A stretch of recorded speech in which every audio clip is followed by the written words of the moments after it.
The town of Willow Creek was the kind of place where people left their doors unlocked, where neighbors greeted each other with warm smiles, and where secrets rarely lasted. But beneath its picture-perfect charm, something sinister was brewing, something no one saw coming. At the heart of this quiet community was Ethan Caldwell, a wealthy entrepreneur known for his charisma and generosity. He had it all: a thriving business, a beautiful wife, and a reputation as a man who could do no wrong. But behind the walls of his pristine office, whispers of a scandal were about to surface. Enter Sophie Miller, Ethan's young and ambitious assistant.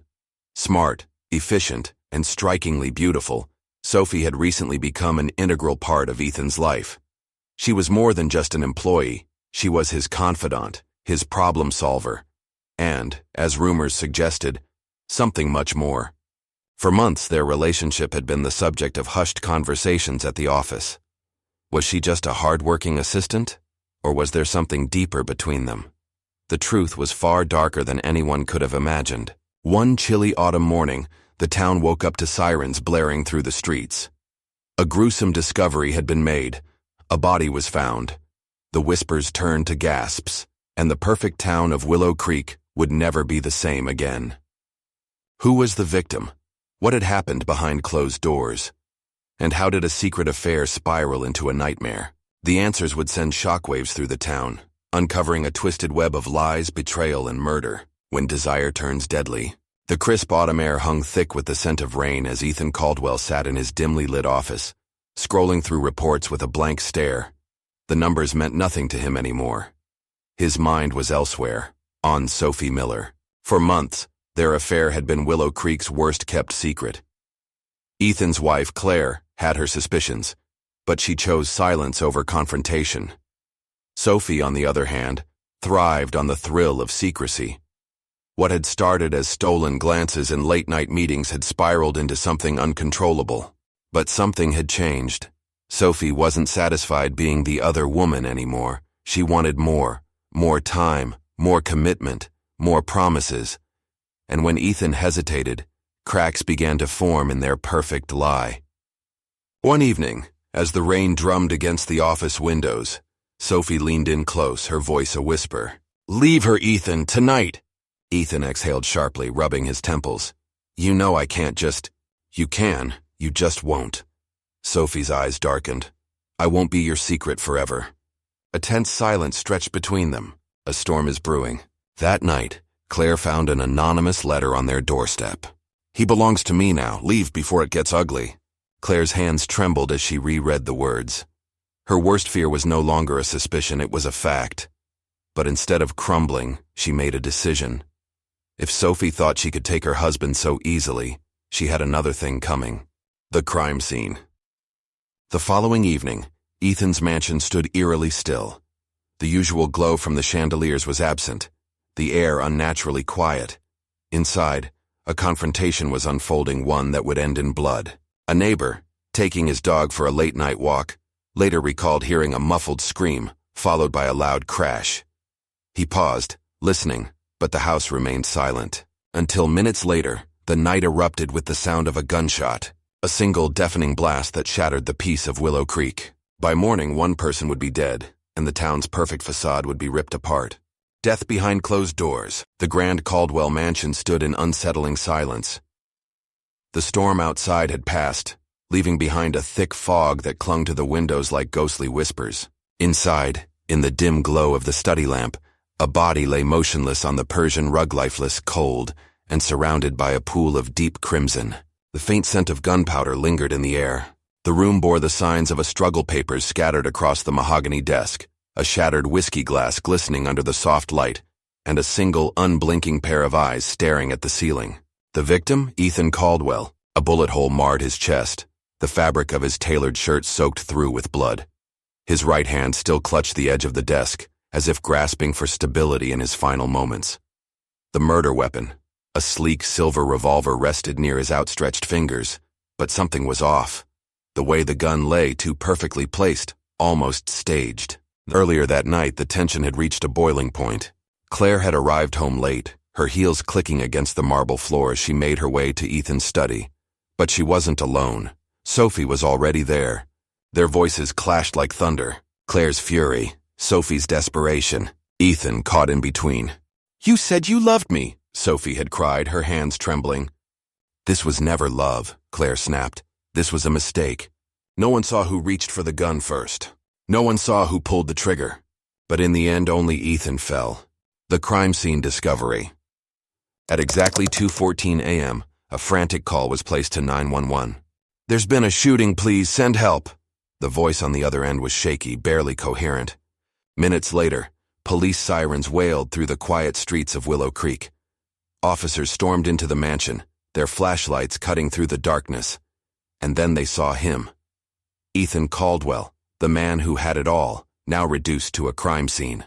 Claire stood frozen near the doorway, her hands stained red. Her face was blank shock or guilt. Sophie, on the other hand, was nowhere to be found. The first clues. Detectives scanned the room, their eyes darting between the evidence. The gun too perfectly positioned, the shattered glass as if someone had thrown it in anger. Claire's blood-streaked hands, but no sign of a struggle on her. Sophie's purse left behind on the couch. Where had Sophie gone? Had Claire pulled the trigger in a fit of rage? Or had Sophie done the unthinkable and run? As dawn broke over Willow Creek, one thing was clear. This wasn't just a crime of passion. It was something far more sinister. Unraveling the truth. The sun barely peeked over the horizon when Detective Samuel Graves arrived at the Caldwell mansion. A seasoned investigator with a reputation for untangling even the most twisted cases, he scanned the crime scene with sharp eyes, his mind already assembling the puzzle before him. The initial details painted a straightforward picture. A wealthy man, an affair gone wrong, a jealous wife covered in blood. But Graves knew better. Nothing was ever that simple. Early confusion. The first few hours were chaotic. Officers combed through the study, gathering what little evidence they could. Claire Caldwell was immediately taken into custody, but her reaction was odd. She wasn't hysterical, nor did she try to explain herself. She simply whispered the same words over and over. It wasn't supposed to happen like this. The problem? Sophie Miller was missing. Key pieces of evidence. As detectives worked through the case, several crucial pieces of evidence emerged. The gun. A silver revolver was found at the crime scene, seemingly placed near Ethan's hand. But when forensics tested it, something didn't add up. Only Claire's fingerprints were on it, but not on the trigger. The purse. Sophie had left behind her purse, phone, and car keys. If she had fled in panic, why would she leave behind everything she needed to escape? Security footage. At 1:42 a.m., the mansion's front gate camera captured Sophie entering the house, but strangely there was no footage of her leaving. Red herrings and false leads. At first it seemed like an open and shut case. Claire, a scorned wife, catches her cheating husband and his mistress, leading to a deadly confrontation. But then came the first twist. A forensic analysis of Ethan's wound suggested that the gunshot was fired from a lower angle, as if the shooter was kneeling. Claire was 5'9", Sophie only 5'4", and then there was the time of death. The medical examiner ruled that Ethan had died between 1:50 and 2 a.m. But at 1:55 a.m., a neighbor reported hearing a woman screaming from outside the house. If Claire was inside, who was the woman outside? The breakthrough. The investigation took a dramatic turn when officers checked Sophie's last outgoing call. At 1:49 a.m., she had dialed 911, but the call lasted only 7 seconds before it was cut off. Had she been trying to report something or someone? The detectives were now facing a chilling possibility. Was Sophie a murderer on the run, or had she been silenced before she could tell the truth? Truth on trial. The courtroom was packed, every seat filled with reporters, legal analysts, and curious onlookers hungry for the final chapter of Willow Creek's most shocking scandal. Claire Caldwell stood at the defendant's table, poised yet visibly shaken, her lawyer whispering last-minute advice. Across from her, the prosecution was relentless. They painted her as the classic scorned wife, a woman driven to murder by betrayal and humiliation. "Ladies and gentlemen of the jury," the prosecutor began, his voice smooth but firm. "The evidence is clear. Claire Caldwell had the motive, the opportunity, and her fingerprints on the weapon. The only missing piece? Sophie Miller, the one person who could have confirmed what really happened. But she is nowhere to be found. Claire killed her husband, and possibly his mistress too." A gasp rippled through the crowd. The unspoken theory had now been laid bare: was Sophie not missing, but dead? The neighbor's testimony. The elderly neighbor, Mr. Thompson, recounted the events of that fateful night. "I heard a scream outside and minutes later a gunshot inside. Something didn't add up." His testimony raised doubts. Was Sophie trying to escape someone? The forensic expert. The ballistics expert shattered the prosecution's case. The angle of the shot suggests the shooter was kneeling or was shorter than the victim. Claire Caldwell at 5'9" would have fired from a higher angle. Sophie Miller at 5'4" matches the trajectory perfectly. The 911 call analysis. The court was silent as Sophie's abruptly cut off 911 call was played. The defense seized on this. Why would Sophie call for help if she was the murderer? The implication? Someone else had been in that house. The stunning twist. Just when it seemed like the case was tilting in Claire's favor, a bombshell piece of evidence surfaced. A bloody fingerprint on the back of Ethan's desk, one that didn't match Claire or Ethan. It belonged to Sophie Miller. A wave of whispers erupted. The judge called for an immediate break, the courtroom descending into chaos. Had Sophie been injured? Had she fought back?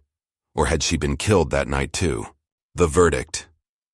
After weeks of trial, the jury returned with their decision.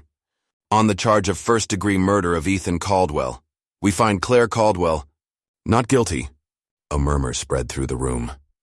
The judge banged the gavel. The case wasn't over. There was another killer still out there. And now the hunt for Sophie Miller, dead or alive, began. Willow Creek's broken illusion.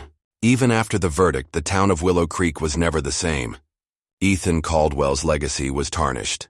The once respected businessman was now remembered not for his wealth but for his secrets. Claire became a ghost. Though acquitted, she vanished from public life, forever branded as the wife who got away with murder. Sophie Miller became a mystery. Some believed she was dead, buried somewhere far from the crime scene. Others swore they had seen her, a woman with blonde hair, slipping through crowded streets in another city. The lingering questions. Detective Graves sat at his desk, staring at the case file marked unsolved. One question haunted him. If Sophie was alive, why hadn't she come forward? Because maybe, just maybe, she had something else to hide. As the dust settled on the Caldwell case, the town of Willow Creek struggled to move on. The mansion where it all happened was left abandoned, a haunting reminder of the lies, betrayal, and bloodshed that had shattered so many lives. Some saw Claire Caldwell as a tragic figure, a woman who lost everything in a single night. Others still whispered that she had gotten away with something. Without Sophie Miller, the full truth remained just out of reach. But beyond the personal tragedies, the case exposed something far more unsettling: the truth about human nature. Ethan Caldwell was a respected businessman, but behind closed doors he lived a life of secrets and betrayal. Sophie Miller seemed like the innocent assistant caught in a dangerous affair, but her disappearance suggested she knew more than she let on. Claire Caldwell, once seen as the perfect wife, was now a symbol of how easily love could turn into suspicion, rage, and survival.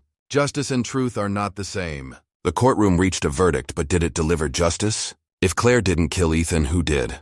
And was Sophie truly a victim or something else entirely? The justice system provided an answer, but the truth remained buried. Some questions will never be answered. The case left more questions than it solved. Was Sophie alive or dead? Had she killed in self-defense, or was there another hand in the shadows? The lack of answers haunted not just the investigators, but the entire town. Detective Graves, the man who had spent months chasing the truth, sat in his office staring at the missing persons report for Sophie Miller. Every case should have an ending, he muttered to himself. But deep down he knew this one never would. Some mysteries aren't meant to be solved, and maybe, just maybe, some people don't want to be found.